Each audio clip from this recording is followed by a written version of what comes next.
Sparks flew through the air as Grimgore leaped around the ring with lightning speed. While his movements were barely visible to the human eye, every strike he tried to land on Nathan was perfectly paired and then counterattacked. Grimgore couldn't help but sigh. Each time he moved, he got a little slower, and each time Nathan counterattacked, Grimgore's blocking got a little weaker. He knew he had to do something to change up the course of the battle, but all he could dwell on was his opponent's surprising strength. This sneaky little bastard! What sort of dark sorcery or secret potion let him raise his strength so quickly? Might look like a youth, but he fights like a veteran warrior who has had decades of training. As Grimgore tried to wrap his mind around his enemy's strength, Nathan merely smiled. There was no way anyone could have known that Nathan had an entire lifetime of combat experience. From his previous life, he recalled hundreds of battles, and so he knew that few living beings could match him in that regard. After another grinding stalemate of blows, Grimgore grunted and leaped back to the edge of the ring. Nathan held his stance where he was as Grimgore wiped the sweat from his brow and chuckled. "Ha! Good work, kid. Now go to hell with my hidden purple mist strike." Suddenly, Grimgore channeled all of his remaining spiritual energy into his sword. As he twirled his blade around, a thick purple mist began to fall over the ring, shrouding Grimgore from Nathan's eyes.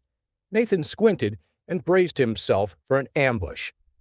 At the edge of the ring, the High Lord Raven smirked beneath his helmet.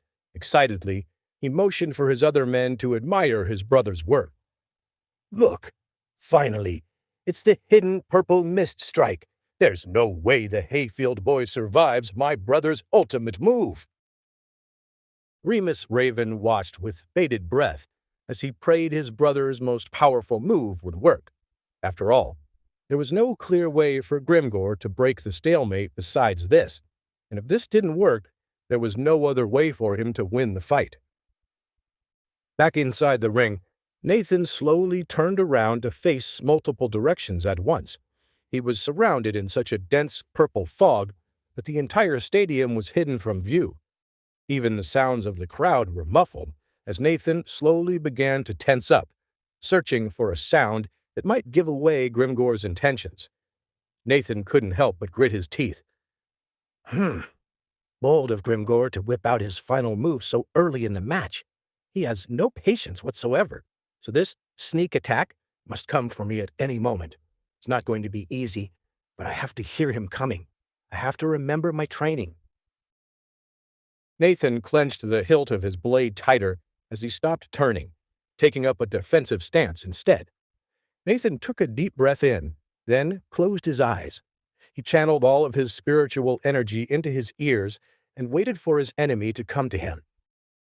His ears searched through his surroundings and tried to pinpoint every nearby sound as all of the background noise faded from his senses. Then, finally, he heard it.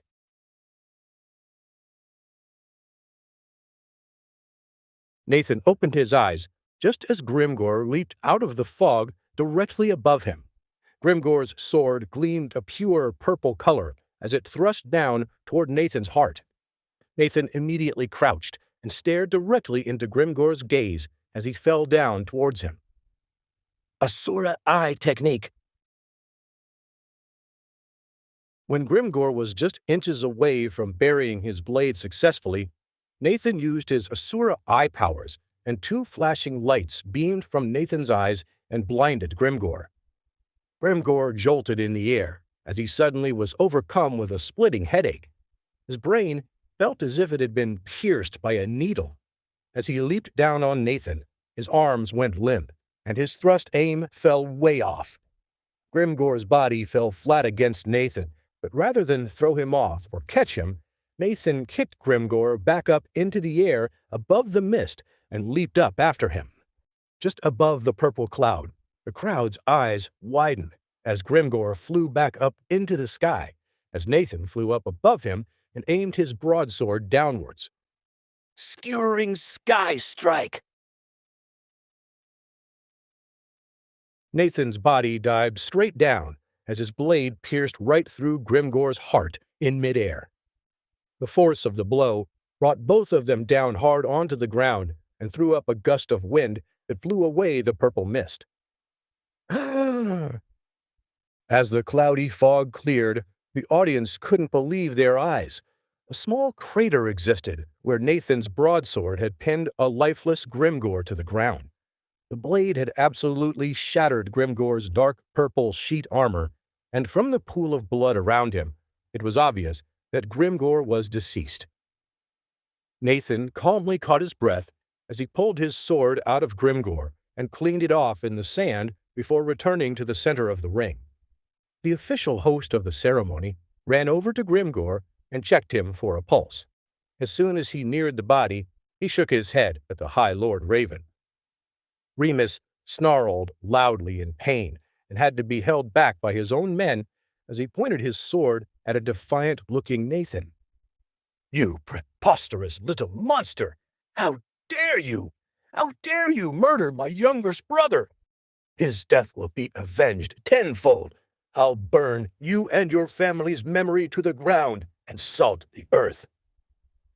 Remus spat at Nathan as Marius and the other elders tried to calm their leader down. Despite their collective grief, they knew if they did not follow the protocols of the duel, their honor would be tarnished greatly, and the Duke would have reason to imprison them. Nathan, meanwhile, simply held his blade off to his side and motioned for more Raven warriors to join him. "One down, 2 more to go. Which of you wish to fall to my blade next?" Now that the mist had vanished, the astonished voices of the crowd made their way down to the stadium grounds. "Nathan Hayfield really just defeated Grimgore? That's impossible, isn't it?" "Heavens, help us. It seems that the child really does have top-tier apprentice-level strength." "Ah, baloney. I heard from somewhere down front that Grimgor Raven just got unlucky. It was hard to see what happened in the mist anyways." "No way. Nathan's power is incredible. He was simply holding back earlier, but now he's shown his true strength. Imagine how strong Lord Ulrich must be if this is where his son is at." As the moments ticked by, the crowd grew weary of the lack of action and started jeering at House Raven, which huddled together on the stadium grounds, whispering amongst themselves. "What's going on with House Raven? Why haven't they sent on their next 2 fighters to face Nathan?" "They're most likely afraid. After that fearsome display, they're obviously not thrilled to have to face him. I mean, look at that kid.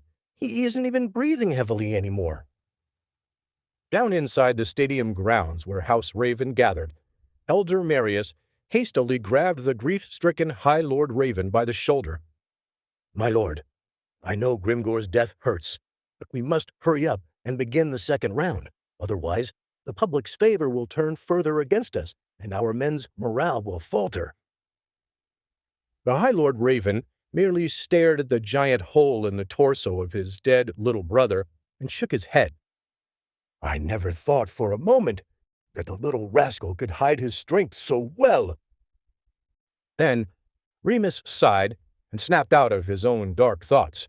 He turned to face his men and spoke confidently once more. "However, from the battle just now, we've learned that the Hayfield boy's spiritual power is that of a level 9 apprentice. Elder Marius, we'll continue onwards with our original plan and send you out to crush him. The fate of our house must once again rest on your shoulders." Elder Marius nodded and then sneered at Nathan, who patiently waited in the middle of the ring. "Don't worry, my lord. There's a massive power gap between a high-level apprentice and a level 2 master. I swear on my life that I'll cut that murderer down." Wait, that's not the end. You've just had a free taste. Now get the full story on the Pocket FM app, link in description. Check out our next video and playlist, and don't forget to like, share, and subscribe.